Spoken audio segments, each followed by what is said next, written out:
Joanne Williams. I'm the producer, director, and writer of The Exchange in White America, Kaukauna and King 50 years later. I was cleaning out my garage one day and I came across a copy of my high school newspaper that had a story about this exchange, and it was dated 1966. And I found this in 2016. And I said, I remember this story. I've always wanted to tell this story. So I did it. Well, it took 6.5 years. It took me about 3 or so years to find the subjects, because we're talking about people 50 years ago. So I found, of the 13 exchange students, I found 8. I did interviews with 6. I even did interviews with the parents of 2 of the students who were in their 90s at the time. So that all took time. Then I had to do a lot of research about what was going on at the time. I wanted to find the playwright who wrote the play in White America. He lived in New York. I couldn't find him. I called all the places where he used to work and his publisher. I just couldn't find him. And then one day I was sitting in my office and I said, I'm going to call 211, directory assistance. And I did. They gave me his phone number and I called it and he answered. And that's how I got in touch with him. And when we went to New York to do the interview with him, we were riding in a cab on his way to his apartment.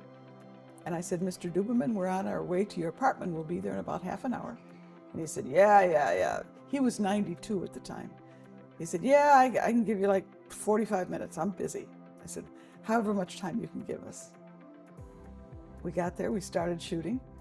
3 hours later, when he stopped talking, we had what we needed. The most difficult part was raising the money. You know, documentary films cost money, and I had to go to a lot of people to ask for money. I got a lot of no's. It took a long time to raise the money that I needed. And even at the end of the film, when it was finished, I hadn't paid all the bills. So I was still raising money. And if you'd like to donate some, I could still put some bills that still have to be paid. But that was the most difficult part. That and figuring out the budget, writing for grants. I'd never done any of that before.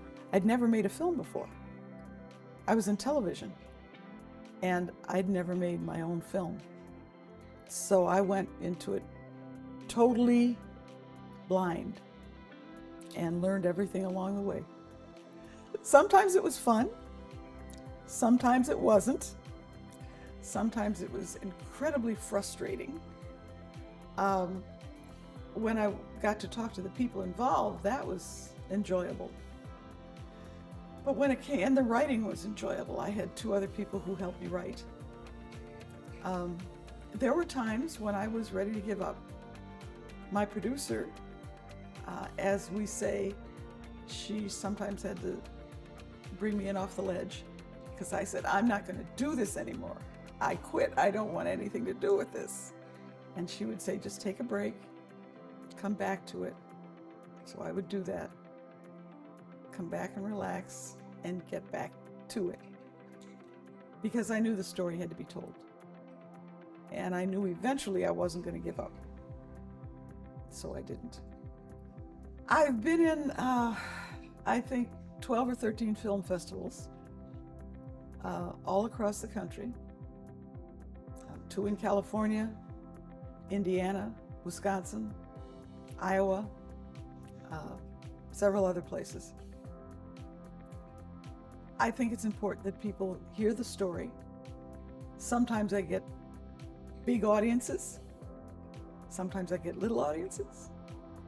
But as long as I have an audience, they're going to hear this story. And that was one of my goals. Another one of my goals was to have it more broadly distributed. And distribution for an independent documentary film. It's very complicated. But I wanted to get it on PBS. People told me along the way, oh, this film should be on PBS. And I said, yes, I'd like that. And now it is. It's on PBS. And it was offered to stations all across the country. 31 of them picked it up. And now it's available with the PBS Passport. So if you have that, you can see it video on demand anytime. Just look for the exchange. Well, this took 6.5 years. So I sort of took a rest. This is 24 and I premiered in 22. I have 3 different films in mind. I've been approached by other people now to tell their stories.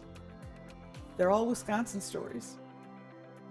One's about a college experience, which was very devastating for the students.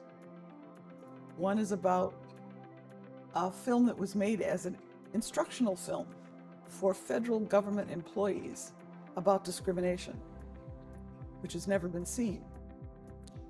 And the other one is about a man who helps young black men in however he can. He has a garden, and they come to the garden and they get paid to work there. But if they get in trouble, he goes and bails them out, takes them to his home.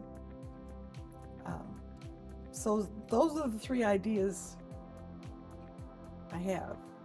I haven't chosen the next one yet, but I did learn along the way. And for all you documentary filmmakers, get the money first. Then decide which film you're going to make. Well, you have to want to do it. You have to be passionate about what you're doing. If you're not passionate about it, then you won't put your heart and soul into it. And that's what documentary filmmakers do. You also have to live with your subjects, sometimes for days, sometimes for years. And you have to become part of their lives, and they then become part of yours to be able to truly tell their story. So if you don't want to do that, if you just want to go to work, go home, forget about work that day, this is not the profession for you.